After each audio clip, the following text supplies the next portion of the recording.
welcome to our explainer. I want you to imagine something for a second. You're in agonizing pain. I mean, a level of pain that feels completely, totally disconnected from what you think your injury is. And then your doctor just dismisses it. Well, today, we're diving into a real case study where that exact thing happened, and it kicked off this desperate, frantic race against a legal deadline. So here's how we're going to break this down. First, we'll look at the painful mystery that started it all. Then we'll dig into the diagnostic failure. This is the moment a medical problem becomes a legal one. After that, you'll feel the pressure of the race against time. Then we'll look at how you actually build a legal case from the ground up. And finally, we'll cover what you can do if you ever find yourself in a position like this. All right, so our story begins where so many of these medical nightmares do, with just one single terrifying symptom. And honestly, it's a symptom that in any medical textbook is basically a 5-alarm fire. Pain out of proportion to the injury. This phrase, this is everything. It's the absolute heart of this entire case. You know, it's medical speak for, hey, listen to your patient. Something is desperately, terribly wrong here.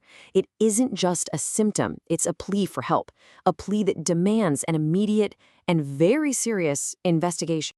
So what on earth was causing this unbelievable pain?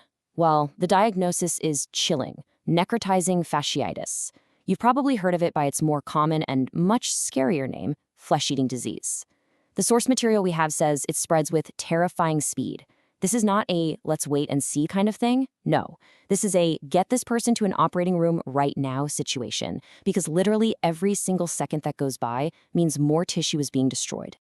Okay, so now we're going to pivot from the hospital room to the courthouse, because when a doctor ignores a textbook red flag, a giant warning sign like pain out of proportion, well, that's not just a medical error. That's the very foundation of a negligence claim. The whole issue really comes down to this process called differential diagnosis.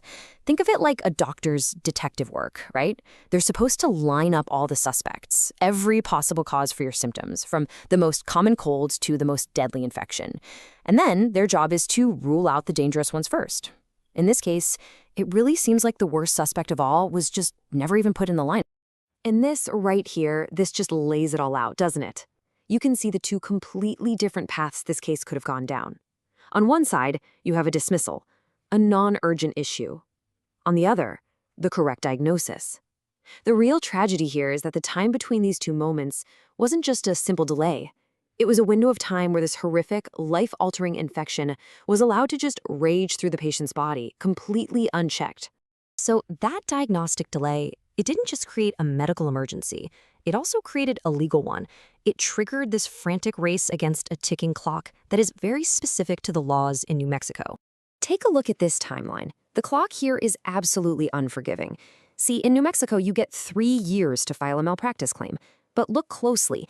That clock starts ticking on January 5th, 2023, the day of the misdiagnosis, not 2 days later when the emergency surgery finally happened.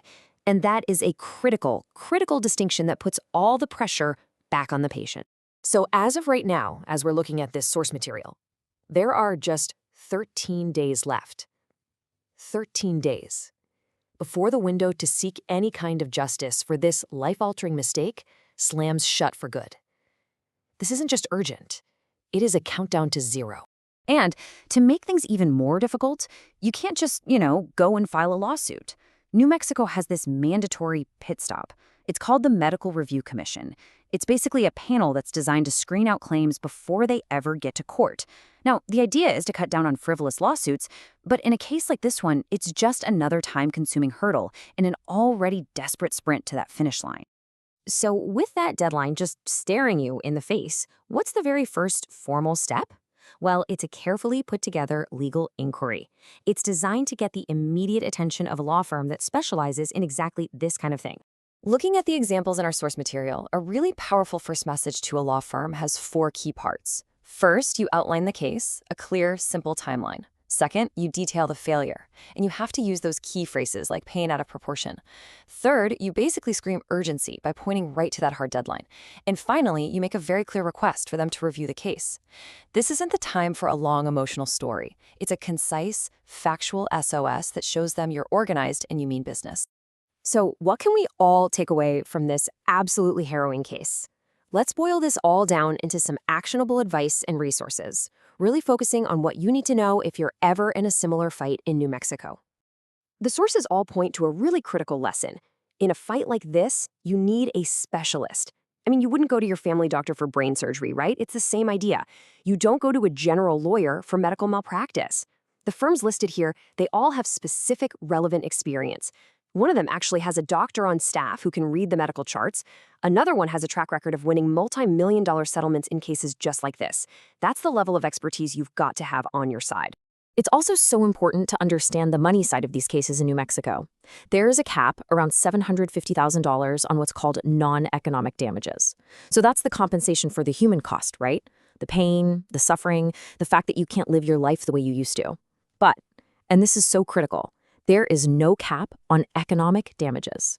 That means the cost of every surgery, every single day of lost work, and all of the medical care you'll need in the future, all of that is fully recoverable. So, at the end of the day, we're left with this fundamental question. When does a simple medical error cross the line and become medical negligence? Look, medicine isn't perfect. Bad outcomes can and do happen.